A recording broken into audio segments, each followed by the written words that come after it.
Cândido, essa COP30 é uma grande oportunidade para o Brasil se nós conseguirmos, como a gente falou aqui na abertura, ter uma agenda madura.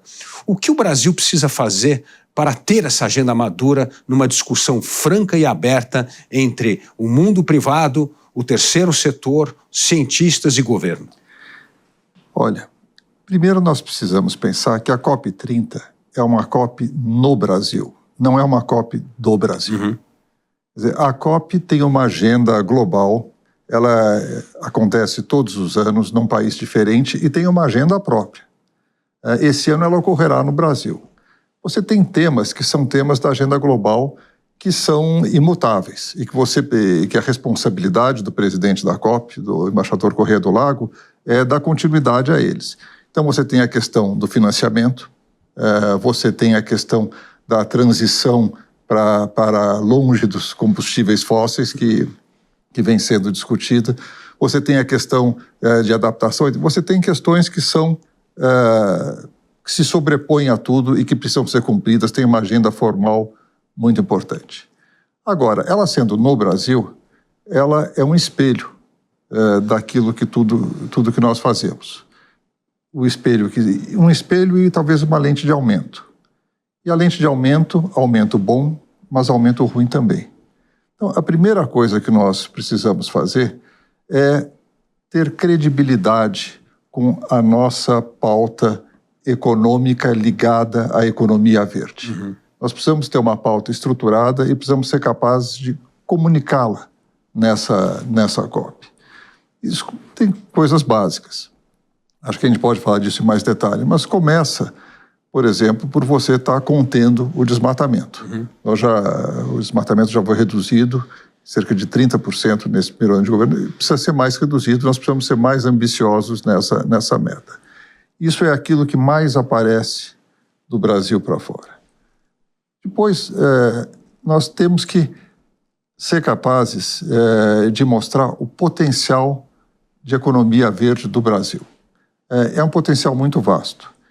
Eles vêm desde a questão das nossas florestas, das nossas áreas degradadas, quer dizer, o potencial de captura de carbono que o Brasil tem, seja preservando as suas florestas, seja recuperando os 60, 70 milhões de hectares de áreas degradadas, mas principalmente na produção de combustíveis verdes.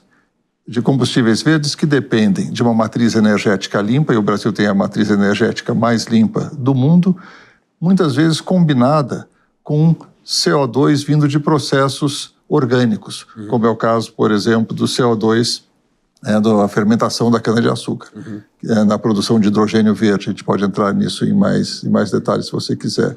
Mas, enfim, tratar dos assuntos globais de uma maneira proativa, e aqui eu acho que a escolha do embaixador André Corrêa do Lago é perfeita, e fazermos isso ao mesmo tempo em que mostramos a nossa agenda, eu acho que seria muito bom.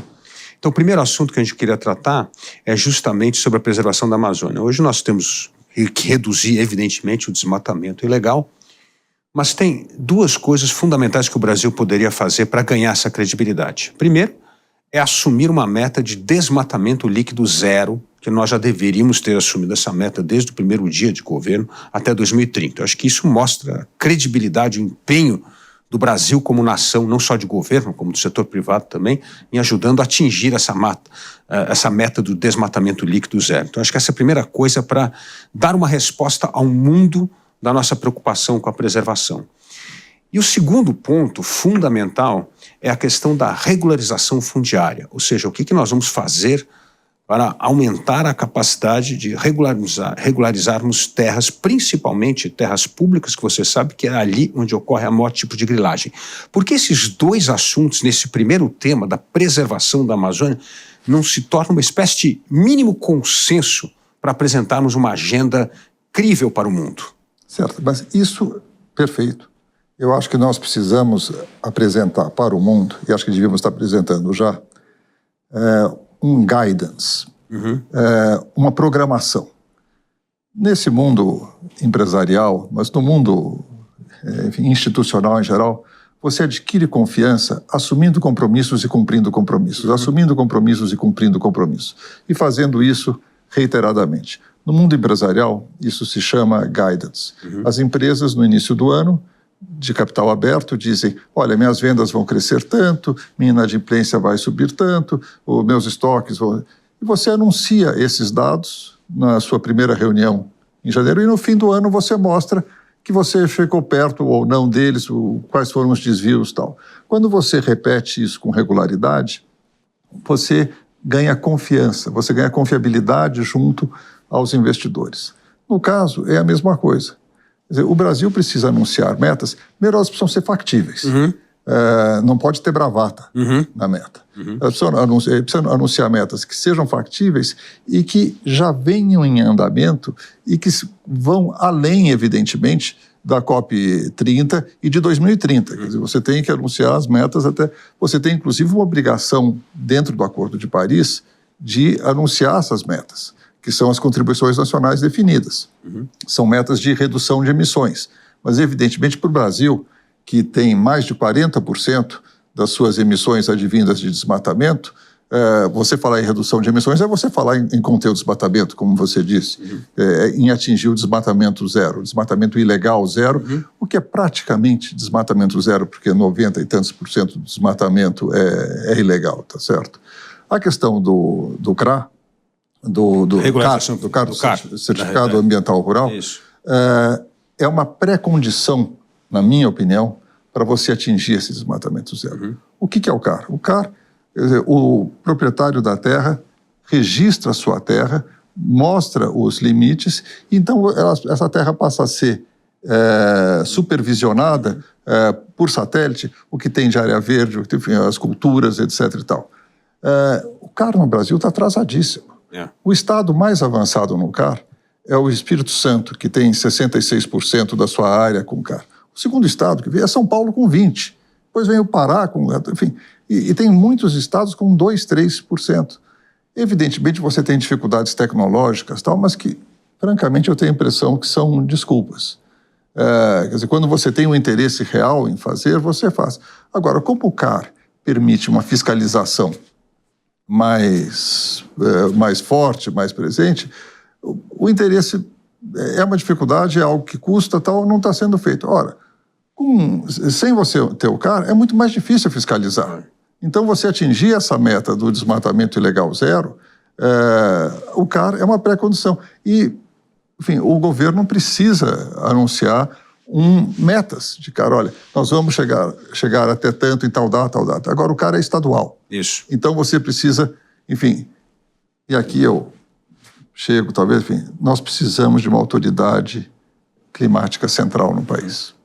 Quer dizer, como você tem essa responsabilidade das federações, estabelecer das federações, e mesmo dentro do governo federal, você tem isso disperso em diversos ministérios, e você tem que coordenar diversas atividades, a tarefa se torna muito difícil. Você não tem de quem cobrar.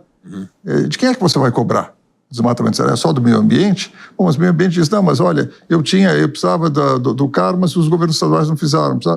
Enfim, precisa coordenar melhor, mas é fundamental. Falta gestão. Você falou, né? Inclusive mostra exatamente que quando há regularização fundiária, que o setor privado passa a ser não só fiscalizado, mas dando inclusive comportamento exemplar, como é o caso que nós temos, né, de 35% preservada as APPs no Centro-Oeste, 25% no Sul e 80% no Nordeste. Então, ou seja, nós já entendemos que esse é o caminho. Então isso poderia ser algo que coordenasse a ação do governo federal com os estados e municípios para que nós possamos assumir metas realistas nessa história da regularização fundiária, que é um ponto central para, como você bem disse, para atingirmos o desmatamento zero, né? Sem dúvida. O desmatamento líquido zero.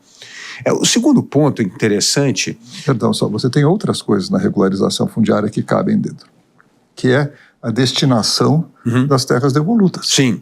Quer dizer, hoje você tem uma quantidade enorme de terras, especialmente nos estados do norte, que pertencem ao Estado, que, enfim, nunca foram de ninguém.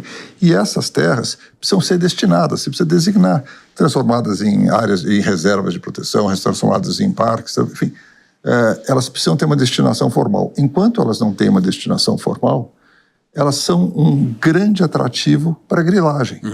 E a grilagem O desmatamento é o instrumento da grilagem. Quer dizer, o desmatamento é a forma que o grileiro tem de tomar posse da terra. E uma vez que ele toma posse da terra, daí o processo judicial para desfazer essa posse é muito longo. Então, e os estados demoram muito em designar essas terras, em destinar essas terras. Quer dizer, isso talvez um dos principais problemas, porque são nessas terras que ocorre a principal atividade de desmatamento. É verdade. E o segundo ponto que você mencionou, muito importante, é a questão das áreas degradadas. Como você falou, o Brasil tem 40, 50 milhões de hectares de terra. Dizem 70. Dizem até que vai a 60 milhões. Né? Então, o ponto é o seguinte, com a área degradada, por que nós não temos um programa de reflorestamento? Em parceria, de novo, com os estados, porque é o jeito mais barato que nós temos e mais natural para a vocação econômica do Brasil de capturar carbono. E isso seria também uma outra meta importante, que nós façamos 1 milhão de hectares por ano, em parceria com uma meta. Você acha que é possível reunir esse grupo para discussão da COP30 e assumir metas concretas nessa história de reflorestamento de áreas degradadas? Pelo que eu acompanho disso, e eu invisto em uma ou outra iniciativa de recuperação de áreas degradadas, um grande problema é você ter as terras. Boa parte dessas terras tem problemas de título, você não consegue utilizá-las. Tem uma segunda questão, que é a questão de mudas. Quer dizer, precisa ter mudas para plantar. Precisa ter mudas para plantar, e isso é um gargalo importante. Vem sendo desenvolvido, mas a área feita por enquanto ainda é muito pequena. Mas o potencial é enorme, e eu concordo com você que esse é um caminho muito importante. Uma preocupação que eu tenho é que a gente não faça uma comparação, enfim, fique disputando entre duas coisas que são boas, que é a recuperação de áreas degradadas e a proteção da floresta em pé. A proteção da floresta em pé é fundamental, e são áreas muito mais extensas do que é possível fazer de recuperação de áreas degradadas. Mas a recuperação de áreas degradadas é um enorme potencial. E tem uma coisa, a área degradada protegida cresce sozinha. Depende de há quanto tempo ela está degradada. Se ela está degradada há 100 anos, não. Como no Vale aqui do Paraíba e outras coisas. Mas se não, ela cresce sozinha. Então, uma boa parte dela, basta você proteger e ter gente responsável cuidando. Mas, enfim, evidentemente, se você tiver mudas e tiver tudo isso, replantar floresta nativa, daí você traz de volta também a biodiversidade, enfim, e todos esses aspectos que são fundamentais.